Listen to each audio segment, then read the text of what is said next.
তো হাই নমস্কার দর্শক বন্ধুগণ, তোমরা সবাই কেমন আছো? আশা করি বন্ধুরা তোমরা সবাই ভালোই আছো। তো বন্ধুরা, তোমরা আমাকে কমেন্ট করেছিলে যে ব্রাঞ্চ চেঞ্জ করা যায় কিনা বা ব্রাঞ্চ পরিবর্তন করা যায় কিনা, ঠিক আছে? তো আমি একটা কলেজে ফোন করেছিলাম, সেখানে আমি বলেছি স্যার আমি চেঞ্জ করতে চাই। তো ওখান থেকে আমাকে যেটা বললো সেটা হচ্ছে যে যদি তুমি ব্রাঞ্চ চেঞ্জ করতে চাও, অর্থাৎ কেউ ইলেকট্রিক্যাল নিয়েছে বাট সে পড়তে চায় সিভিল, কেউ সিভিল নিয়েছে বাট সে পড়তে চায় মেকানিক্যাল, তো সেক্ষেত্রে তোমাদের ব্রাঞ্চ চেঞ্জ করাটা খুবই প্রয়োজন। অনেকেই কলেজ কুইট করে দিয়েছে, মানে অনেকেই অ্যাডমিশন নিয়েছে বাট কলেজ যাবে না, এই বছরটা করবে না, যেহেতু তারা মন পছন্দ মতো সে ব্রাঞ্চ পায়নি। আর এটা কিন্তু সত্যি একটা ব্যাপার যে তোমরা যদি ইচ্ছার বিরুদ্ধে কোনো ব্রাঞ্চ নিয়ে থাকো, যেটা ব্যাপার তোমরা জানো না, অফলাইন কাউন্সিলিং গিয়ে তোমরা নিয়েছো, তাই আমি বলেছি যদিও, তো সেক্ষেত্রে অনেক রিস্কি এবং তোমার ভবিষ্যৎ পরিকল্পনা তুমি নিজেই জানো না। ঠিক আছে, তো সেক্ষেত্রে অনেকে পড়ছে বাট অনেকে কুইট করে দিয়েছে, অনেকে পড়বে না ভাবছে।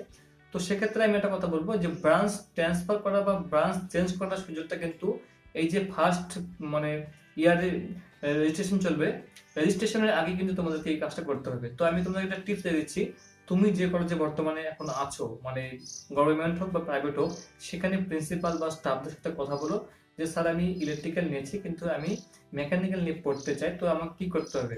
তো আমাকে যেটা বলেছে সেটা বলেছে যে আমাকে বলেছে যে আমি শুনেছি একটা একটা থ্রুতে শুনেছি, তো আমাকে বলেছে যে আমি বললাম যে আমি মেকানিক্যাল নিয়েছি, তো আমি ইঞ্জিনিয়ারিং সিভিল নিতে চাই। তো বলেছি যদি ব্রাঞ্চ ফাঁকা থাকে, মানে সিট যদি ফাঁকা থাকে সিভিলে, তবে তোমরা কিন্তু সেই সিভিল থেকে মেকানিক্যাল সিটে নিতে পারবে।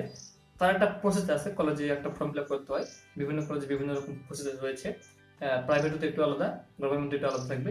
তো তোমরা প্লিজ, তোমাদেরকে আমি এটাই ইনফরমেশন দেবো, যদি তোমরা চাও যে তুমি ব্রাঞ্চটা চেঞ্জ করবে, তো তুমি প্লিজ কলেজের যে প্রিন্সিপাল এবং স্টাফের সাথে কথা বলো, গিয়ে কথা বলো যে স্যার আমি সিভিল নিয়েছি, আমি মেকানিক্যাল নিতে চাই, তো আমি পাবো কি না। যদি সেখানে সিট ফাঁকা থাকে তো আমার মনে হয় অবশ্যই সেটা চেঞ্জ করা সম্ভব, যতটুকু আমি শুনেছি আর কি।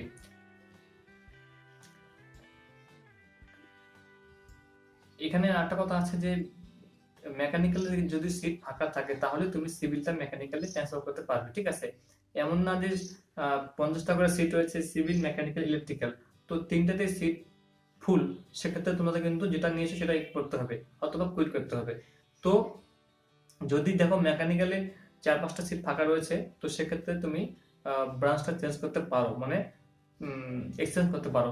তো তোমার স্টাফের সাথে কথা বলো এবং প্রিন্সিপালের সঙ্গে কথা বলো, যদি কোনো প্রসেস থাকে তো তোমাদের করা বলবে। এখান থেকে সম্ভব না, তোমরা কথা বলো, কথা বললে কিন্তু তারা কিন্তু তোমাদেরকে সমাধানটা দিয়ে দিবে। তো যদি তোমরা চাও চেঞ্জ করতে, তো প্লিজ এই কথাটুকু তোমরা মনে রাখবে যে এই ব্রাঞ্চ ট্রান্সফার ক্ষেত্রে কিন্তু অন্য কেউ তোমাদের হেল্প করতে পারবে না। জাস্ট তুমি কলেজে যাও, কলেজে গিয়ে একদম ফিজিক্যালি গিয়ে কথা বলো, স্যার আমি এটা করতে চাই, এটা করতে চাই, তো সেখানে যদি সম্ভব হয় তো তোমাদের করে দেবে, আর সম্ভব না হলে তো হবে না, ঠিক আছে? তো এতটুকু ভিডিও ছিল ইনফরমেশনে, একটা লাইক দিবে বন্ধুরা এবং সাবস্ক্রাইব পাশে থাকবে এবং বন্ধুদের সঙ্গে শেয়ার করবে, ভালো থাকবে, কমেন্ট করবে। এবং আমি হোয়াটসঅ্যাপ নাম্বার তোমাদের দিয়ে দিয়েছি, যেটা নাম্বার হচ্ছে 7407026106, এই নাম্বার তোমাকে কন্ট্যাক্ট করবে যদি কোনো প্রশ্ন থাকে। ভালো থাকবেন, নমস্কার, থ্যাংক ইউ।